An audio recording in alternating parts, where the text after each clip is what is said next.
to make sure that T1 doesn't get the explosive early game they're looking for. They're very adapted, and even if you can deal with it, it can warp the game in a way that doesn't allow you to play your usual early game. Absolutely. I mean, we've even seen people try to answer it. We saw, you know, bringing the Gwen down to the bot side, trying to answer this dive, and even still, that did not work. And we are flying through pick bans. Yeah, Annie already insta-locked. Obviously, an incredibly strong pick at the moment, something that Faker was playing a lot in their previous series, but of course, Knight no stranger. But then Ksante and Nautilus immediately locked in. Is this the Nidalee angle? I mean, it's very likely double solo lanes that have been locked in for T1. You know, we haven't really seen as much of Nautilus getting flexed towards bot. Of course, they could be trying to do something a little bit tricky going for that. Ruler going to be getting his Jinx. Aphelios is up. You have to feel like Aphelios is going to get locked here with Lucian already banned away, Jinx already taken, unless they want to go towards, you know, something that we haven't really seen as much as. And I was actually we were having some conversations backstage talking about this bottom lane and the Aphelios versus Jinx, which is going to be inevitable. I have a feeling that Ruler is just happy to handshake that every single time, and Gumayusi's like, oh, that means I get Aphelios. I'm down to handshake that every time. So guys, if you want variance in the bottom lane, maybe tomorrow. Maybe next tournament, I think is the real answer. And last time we watched these two teams play, actually, the first 3 games were exactly the same bottom lane. Want to highlight what JDG have here so far. Extremely strong team fighting core. There is some flex potential, but I do expect the Annie to just go towards the mid lane. And for T1, still a lot of flexibility. We've mostly seen the Nautilus go mid, but Nautilus Aphelios is a very strong bot side combo that you can end up going for nonetheless. Yeah, Rumble has been popping up more and more. Oner already played it once in the jungle, so they do know it has the flexibility to go mid, to go jungle. Is becoming a really powerful pick when the game has been so much around 5v5s, fighting around objectives. It does give you a lot of that early power to try to look towards those early heralds, especially Malphite and the Gwen. So I mean, Gwen obviously a little bit of protection ban here for potentially the Ksante or another tank top that they could lock in. Yeah, 369 angle maybe. Yeah, it definitely could be. It could also just be Ksante top, which you wouldn't really want to play into that Gwen. But we're not certain exactly where these solo laners are going to go yet. And wouldn't be surprised if we end up seeing the jungler locked in here for T1, and then keep kind of unclear what is Keria going to play. Is it going to be Ksante mid? Is it going to be Nautilus mid? And not give the answers, and it will indeed be the Kindred pickup here. So looking like already a double frontline, double AD composition here for T1. I'm kind of just expecting Thresh to come through. I do think Jinx Thresh can be quite strong, you know, and also potentially a denial pick away there from Keria. But it'll be interesting to see where they want to go. 369 Gragas, I think, would make a lot of sense here. Still somewhat flexible as well, given the fact that the support hasn't been clearly shown, but we expect that Annie to be heading it could be any support as well. So there's a lot of options here. I mean, that is one of the interesting things about the draft, is that both these teams are obviously relying heavily on flex picks.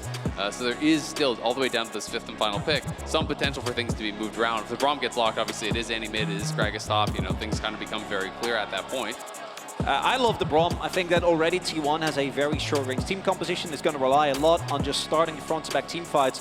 Braum takes away so much of the power. You can just stand in front, block the initial engage, and then on the re-engage, we've already seen that JDG is extremely strong, and this seems to be a confirmation that it will be Nautilus mid, Thresh locked in, and we know what Keria can do on this pick.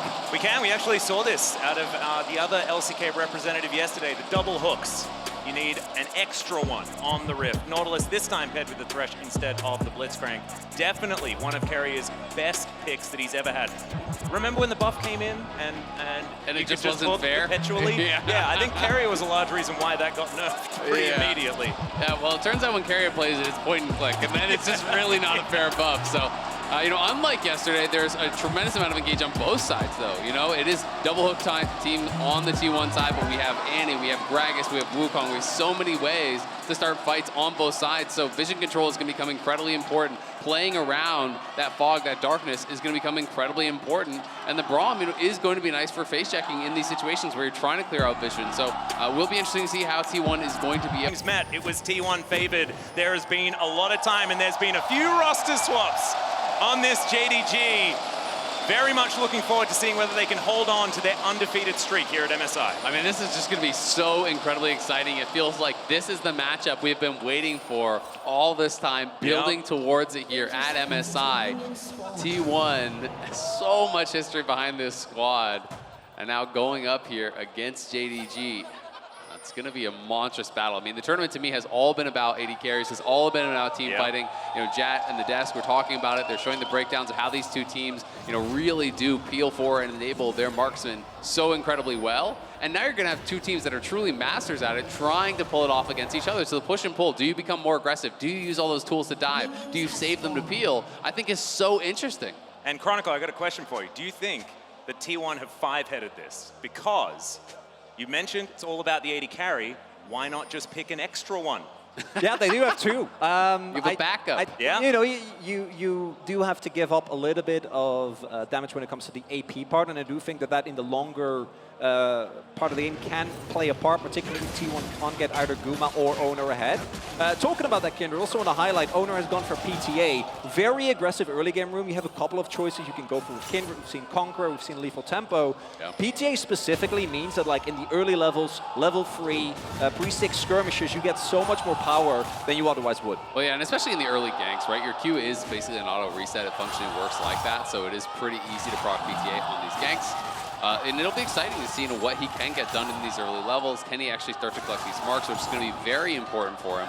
You know, because Kindred pre-4 marks is very short range, and there's so much engage on the JDG side that it becomes really difficult to actually get a lot of damage out effectively without putting yourself in range of that. Yeah, that's actually why I really like the UI update. So now we can track and see when he gets to that very coveted 4 marks that could be coming in sometime this game, or whether Kanavi can just completely deny him that. The counter game towards Kindred is a game in unto itself. Absolutely, and like you were saying earlier, the lack of AP on the T1 side could potentially become an issue.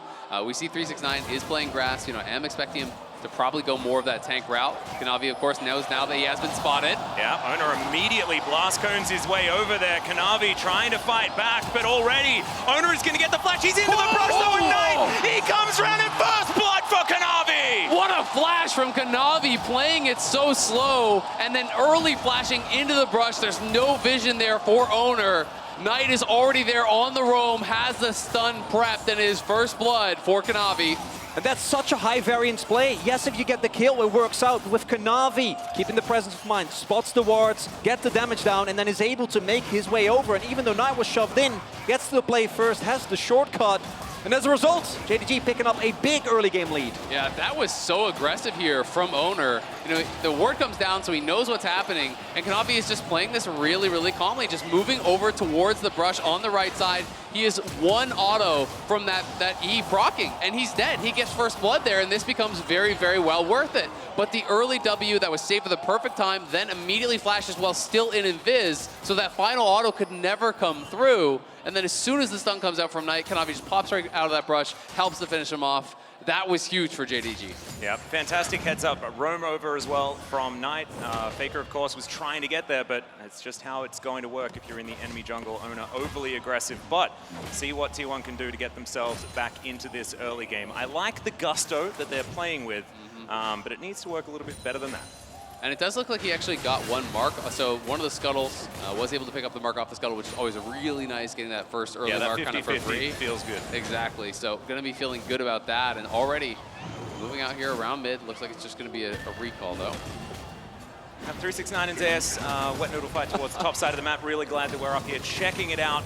This is where all the high octane action is going to be going on. We need to make sure that we know that they're both getting their grass procs. You got to make sure, and obviously, unless any jungle intervention comes in, this top lane matchup not expected to have anything going on in the early game. Yeah, nothing too crazy, but the better traits are, sometimes you can whittle them down, create an advantage, and these are more the explosive side of tanks, it's not just an Oner in this line. So maybe we'll see some action. Ksante has been known to get some solo kills in his time. Every now and then. I like your optimism, absolutely do. Kanavi making a little bit of a peep into this bottom lane. Gumayusi Keria going to respect it and do back away. Waves are just going to crash here once again. And having a look at some of the CS numbers, it is a T1 favored in that department, but still that first blood working out for JDG. And I don't think this early game is going to be super relevant this time around. You can see both of these teams, so much utility coming from that top side of the map. And it's Ruler on Jinx. And, Ruler was in the LCK for a while. He played this champion quite a lot. Pretty good at what he can do in the later stages of the game, going back to some of my memories. Yeah, absolutely is. And I'm going to be interested to see, are they actually going to be trying to challenge towards some of these early dragons, or is it going to be more of that play towards Herald? T1 is a team that really knows how to snowball in the early game. Heralds are a big priority for them oftentimes. They're so adept at actually setting up for these. They love to get the early swaps up towards top lane, love to try to play for that, really expand their gold lead. And early objectives have definitely favored T1. Not a lot of focus on Dragon and things like that here for JDG. They like to wait until mid to late game. They generally just get a Baron and win. That's kind of how it's been working here at MSI. And we'll see whether that is going to be the case, because T1, they very much enjoy Baron. Baron is going to be the thing. We just wait until 20 minutes, and that's when you know there's going to be action. So if you've only got a little bit of battery on your phone, right, and like you're watching the stream and you need to have like this maybe you're time almost to out turn of the data. video on, you're almost out of data. It is 20-minute mark is probably your best bet. There'll be a team fight. Yeah, that will be it. That's when you turn the quality up, It's perfect. And one way or another, I do expect to see the first fights break out specifically towards Herald. I do think Dragons, with how a lot of the games have played out, early Dragons don't matter nearly as much.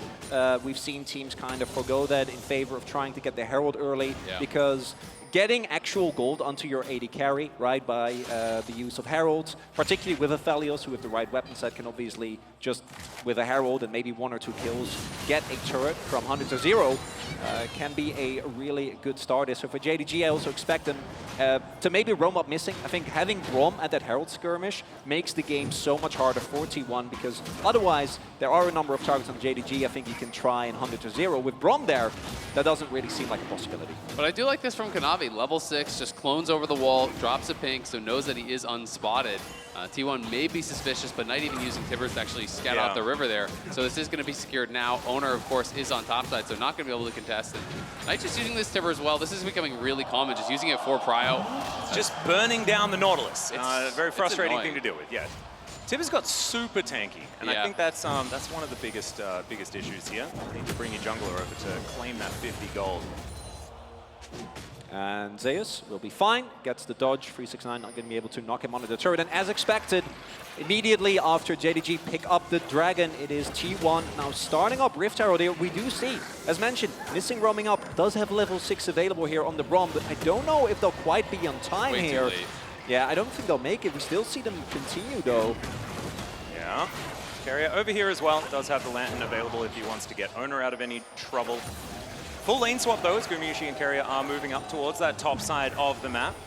And as you were talking about earlier, he's on white gun, right? So he does have that proper weapon set up. If they want to drop it, they're looking for the engage. Yeah, big old flash forward. Misses the last Q though to Zeus as 369 flashed out of the way. Still not out of danger just yet as T1 push this minion wave towards the turret. Oner still with that Rift Herald in hand.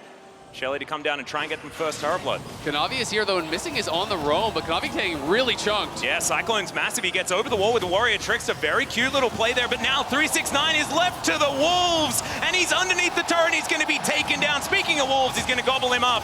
And now plates are falling here on this top side. And right now, with the right guns available, T1 can just chew through this turret in a matter of seconds. That's going to be first turret blood, and T1 with this early Herald and the swap towards topside of Gumayusi and Keria able to get an early gold lead. Yeah, it's huge for T1, and it just felt like JDG didn't really respect the play. Now trying to get a turnaround on a Keria, but an easy flash will get them out. Can they even stop the charge? No one is actually really responding to this. They are farming plates on bot side here with Ruler, of course, trying to even this out, but very clearly 369, nice another buffer for Faker. Yeah, so 369 wanted to stay under the tower, right? Like, he was hanging around. Missing had moved up. Kanavi was behind him, and I think they were expecting that the dive would come through straight onto 369, and then Kanavi would kind of jump over the wall, look for a turnaround. But because he wasn't actually there, he just gets found in the jungle, pushed out of the jungle, and then all of a sudden it's a 4v1 for 369 under his tower. And in the midst of all of it, we then had, Keria having to flash out of the way of Missing's ultimate there as well. So definitely playing pretty aggressively on that top side of the map. Biggest thing is the fact that that turret fell down and all of that gold went over to the Aphelios. But Ruler was hanging out there towards that bottom side, like you say, didn't manage to take the turret, so the gold trade in favor of T1, but it was a big investment. JDG keeping him down there, making sure that he could deny a bit of gold and pick some up for himself. So as you can see, still not anything over like a 500 gold lead or something like that. Yeah, not massive by any means. And Ruler is basically tied with Gumayusi, you know, in the individual gold because he actually got solo gold on the plates where it was split up on that top side. So yeah, T1 did get more team gold. But Ruler really going tit for tat with the enemy marksman. Also do note, Oner still only on 2 marks, wasn't able to mark 369 when it went for that topside dive, did pick up a second scuttle, but still going to be keep tracking that, particularly because JDG in short range scenarios has such a lethal comp. Now posturing here towards the mid lane. Still a decent amount of time here before the dragon will spawn, and wondering whether that will be where our second fight does break out. Neither mid laner really has been too involved thus far. Nope. It's just been Knight pressing his Tibbers button whenever it is off cooldown. I absolutely love it. Make sure that you're just playing 2 champions at once for as much of the game as you can. It's fantastic He walked stuff. over early, you know, he got helped out his buddy. Yeah, that was before Tibbers was even available. And then he starts micromanaging. Now he can walk to both sides at the same time. He can't because there's a tether range, but never mind. 369 here, possibly going to get dove again. There is the all-out, just delivers him to Oner. Oh. Fantastic cast, but there is another flash for 369. It's not enough. Just takes a drink, gives him a thumbs up, and he's absolutely fine. Beautifully played there by 369. He even gets the flash out of Oner and does survive. And now Kanavi up here to the top side. It's Zeus' turn to get out. He's going to be able to back away. Oner was still there, but both of them now going to be backing. Some great defensive play here by JDG so far. And that's also with Oner investing a flash, right? Not actually being able to catch up on that. Did get the Grump mark, so is now up to 3. But if they get the kill on 369, they can possibly threaten the turret. Instead, because of him staying alive, Kanavi immediately rotating up takes a lot of the aggression and tempo out of that play. Absolutely, and just to touch back on the Knight versus Faker matchup, one of the nice things about playing against these tank matchups on Annie is you can actually farm so much first strike gold with the Tibbers. So he's almost farmed like a kill's worth of gold. He's up to about 250 gold on his first strike, you know, only through this laning phase. So it is quite nice, and it's one of those things that can sometimes be overlooked. Yep. Guaranteed gold pretty much every time. Nautilus cannot poke that off. Yeah, we've seen so many different builds from the Annie. Of course, over in the LCK, it was Rod of Ages the majority of the time. Here at MSI, we've seen so many Ludens, things like that. But for the perpetual Tibbers playstyle, nothing is better than Leandri's. Absolutely, and it's a lot of frontline here for T1, so I do think Leandri's going to be great in the team fights. It looks like we're already going to be setting up for this second dragon. T1 not looking to give this one away. 369 is coming out of base. It's going to be about mid lane prio here, and then both teams will try to play through into the river, but it's T1 that has the vision advantage for now. Yeah, managing to get into that river, get some wards down where they can. JDG always gravitating towards Ruler. Hook goes just wide onto missing. Yeah, 369 does have a flank angle here. Has not yet been spotted, but T1 will be aware that he could be around. He's not showing on the map, so they have to know he's looking for some sort of flank angle. And again, that is why T1 Oh, that's a flash. Tibbers, massive wombo combo. And immediately the Thresh is going to go down as well as the Kindred. Knight takes out Faker as well. And JDG destroyed 3 before they could blink. And T1 lulled into a false sense of security. Beautiful flash Tibbers there from Knight. He's been calmly farming, waiting for the right moment, goes in, gets a decisive win, and JDG get the dragon. And Knight both starts and ends the fight in one move there. What a play from him, finding the initial engage. Kanavi coming in to follow up as well. JDG take the fight into their own hands. Flash Tibbers onto immediate follow-up, knock up on 3. Jinx ult across multiple. Braum ult there as well. The CC layering was perfect from JDG. There was no recourse for T1 in this fight. That's a happy Knight right there on your screen. Oh, he knows. An incredible Tibbers play, and as the dust settles, that is now JDG with the gold advantage. And really crucial there is that they made sure that Oner didn't get to play the game, right? If Oner is able to get a If he's ever out of CC, yeah, exactly. Yeah, they can prolong that fight, they can try to re-engage, but because he gets 100-0, no recourse, JDG win the first 5v5 of the game. And that's why the CC layering is so important, right? Because Oner's even on Merc Shreds. If you actually mistime that at all, if you're just spamming out all of your stuns, your knockups at the same time, he's going to get that Lamb's Respite off. And yes, there is the Gragas ult to answer, but that is still going to delay the fight. That is still going to buy time for Guma to perhaps get something going. And on when the you've got T1 side. Cyclone and Tithers and things like this, these stuns are not massively high-range AoE. So the cast can ruin things a little bit in certain stages there. JDG, you're going to have to play it out well, and we've already seen that they can absolutely do that. Bottom side outer turret does fall in trade for Shirley here. That is going to be collected by T1. And you do have to be a little bit concerned about this potential nice ult there, just trying to stop the bases of this potential Ocean Soul. Because again, it is 369, expected him to be going tank. He is going tank. He's playing Grasp. He's already got his Sunfire completed.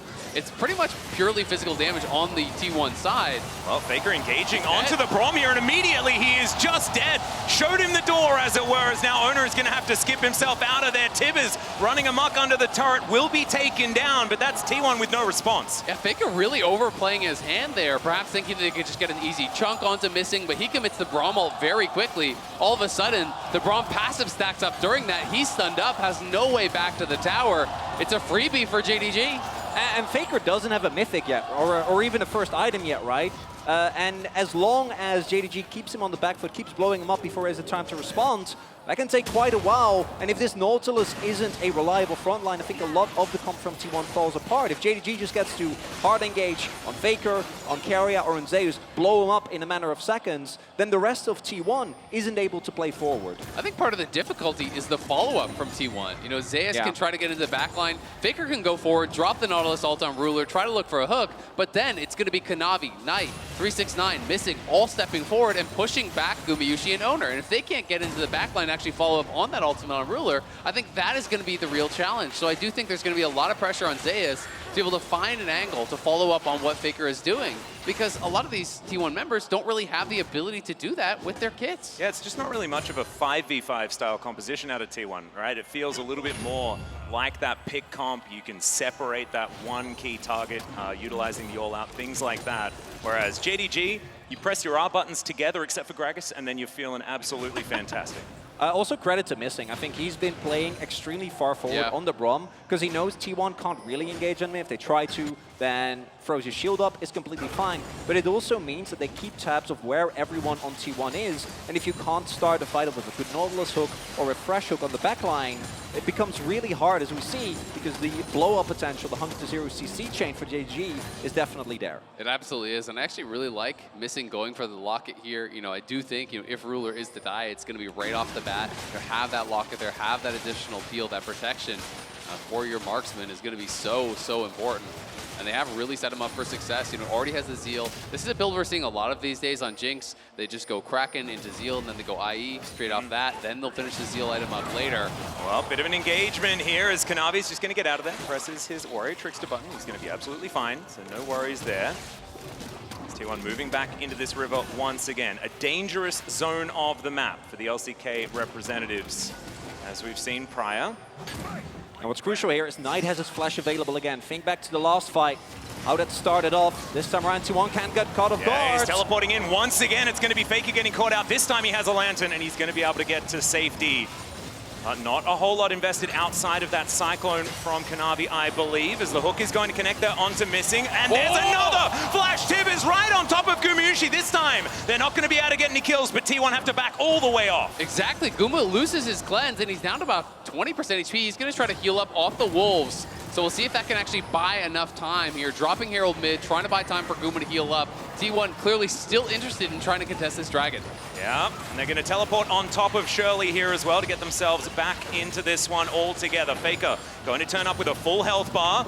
Shirley going to buy them some space and some priority here. Another hook is going to connect. A second one going to come through onto 369. Lantern comes out yet again. JDG just holding their ground though. Missing's door is so powerful.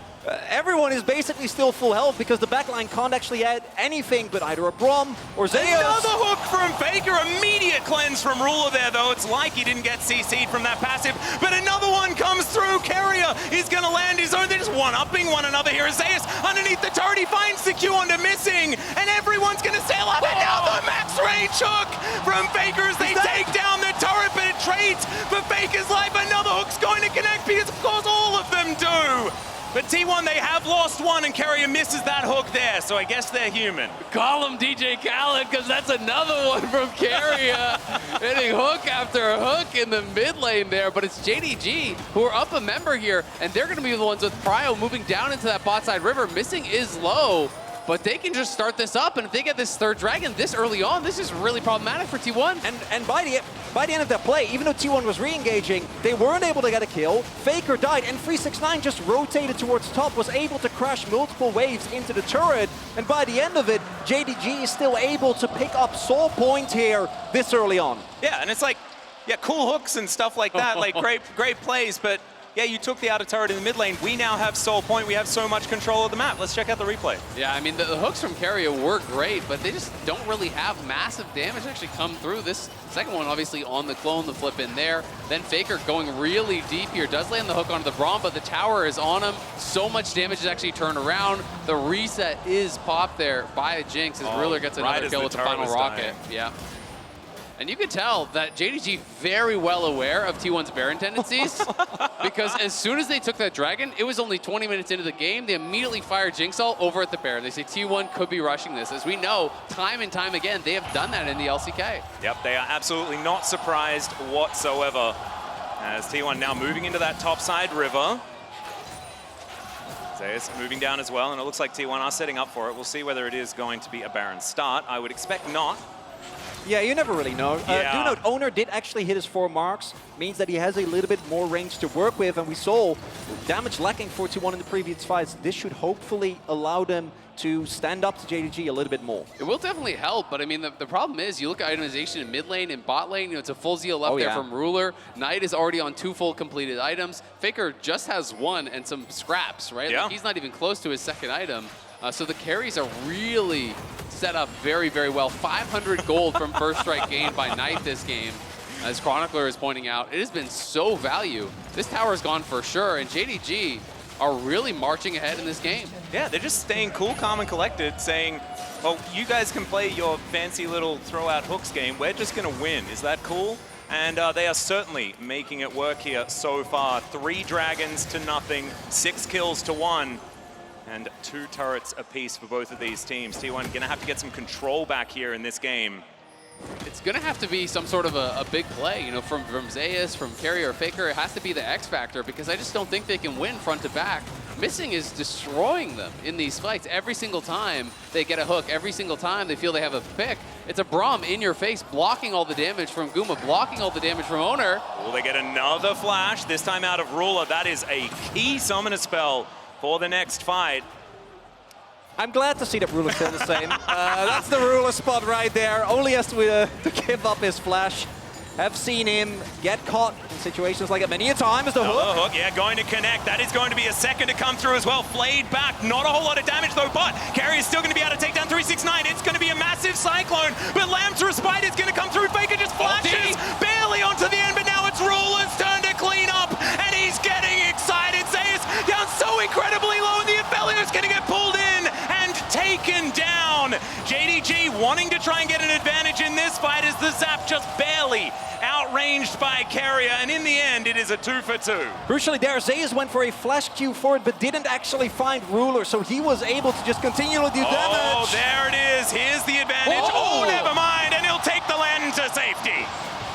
Nicely played for Zeus to actually get out of that. Knight even committed his TP. He actually TP'd down the bot lane to try to wrap around him. They really wanted to get that final kill, but again, it is Ruler getting paid, and that is the big difference in these fights. Ruler has not really been threatened. T1 have not been able to get into the backline. The initial hook comes in, but again, it's onto the Gragas, and look at the follow-up here from Knight. He dives onto the backline, pushing them back, stunning both Oner and Guma, so the follow-up damage isn't there immediately. And as we see here, the battle gets elongated by the Lamb's Respite coming through. Faker flashes over the ball, but look at what Zeus attempts to do here, right? The attempted re-engage, the sidestep from Ruler there. If he gets picked up and Guma is on top of him, that's a win. But instead, Ruler's movement and the rest of his team standing guard means that they're able to take the team fight. It's just beautifully done here. JDG picking up where they left off against BLG. Their team fighting has been so on point. They are a tough nut to crack, and it is going to be 40 seconds until a potential Ocean Soul here for JDG. And The big problem is going to be this Braum and this Gragas, who you cannot burst down, who are going to be stacking armor. How are you going to be able to kill them when they got Ocean Soul?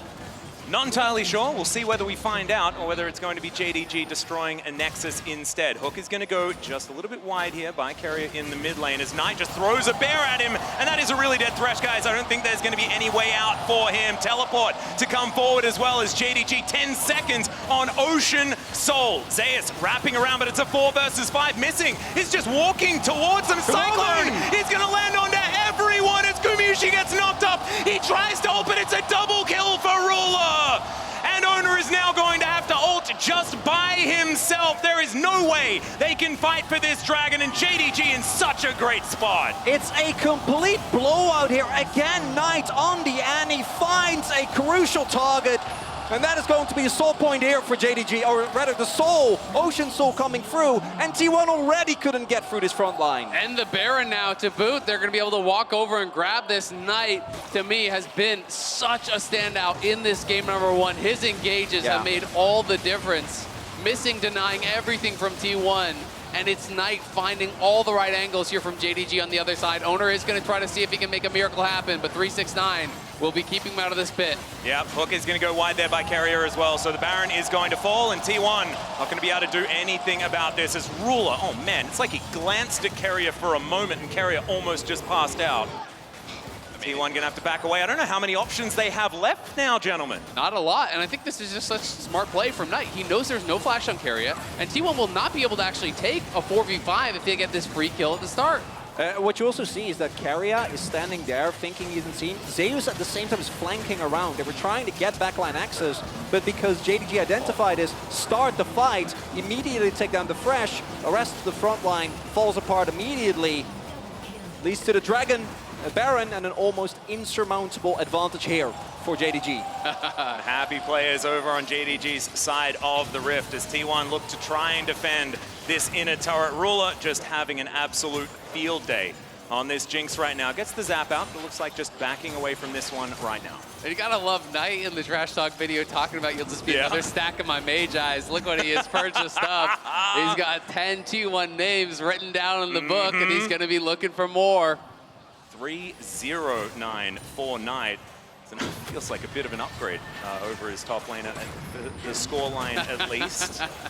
As T1 defending yet another inner turret here, but JDG, they have free access to this bottom side jungle. They can just move to whichever turret they deem deserves to go down. Hook is going to connect, but missing. He's a Braum. He doesn't care. No, not at all. Flame Chompers go through. Another Hook is going to be there, but what does it actually mean? Not a whole lot, as this inhibitor is going to fall now in the mid lane. What is next here on the menu for JDG? Go bot, take the tier 2, look for another tower here. They're threatening the wraparound, so T1 is going to have to pull back. They're going to have to look to defend at the inhibitors if they want to at all. But the Braum is even stacking a tremendous amount of armor at this point. 369 has a stopwatch. There's a stopwatch on Knight. So they're picking up all these luxury items. JDG could very well just close the game here if T1 misstep.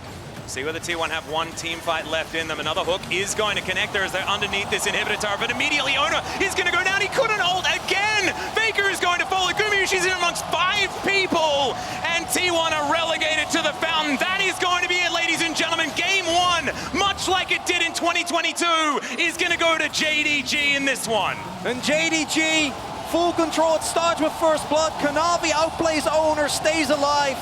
But to me, it's about Knight and missing. The amount of control in the fights from this Braum combined with Knight's engages means that JDG take a commanding game 1. It's absolute domination here in game number 1. T1 just did not have the answers here to get through the front line, it felt like, of JDG. This Braum shut them down at every single turn. The Braum going for the Emax, which really is kind of the new meta these days. So much damage reduction, it's very difficult because there wasn't really great follow-up on the initial engages from T1. They don't have a lot of divers. It's really just the Nautilus is kind of going on this one-way trip. If he takes a hook in, he's just gonna die. The T1 marksman can't really get damage on the targets that he's landing on. There's just such great peel and such great counter engage on the JDG side. They really made it work to perfection. Yep, and it started so early on there as well. It all stems back to Knight getting that little bit of an advantage, to Kanavi getting that little bit of an advantage in that jungle in the early game. And I'm not taking anything away from JDG. They just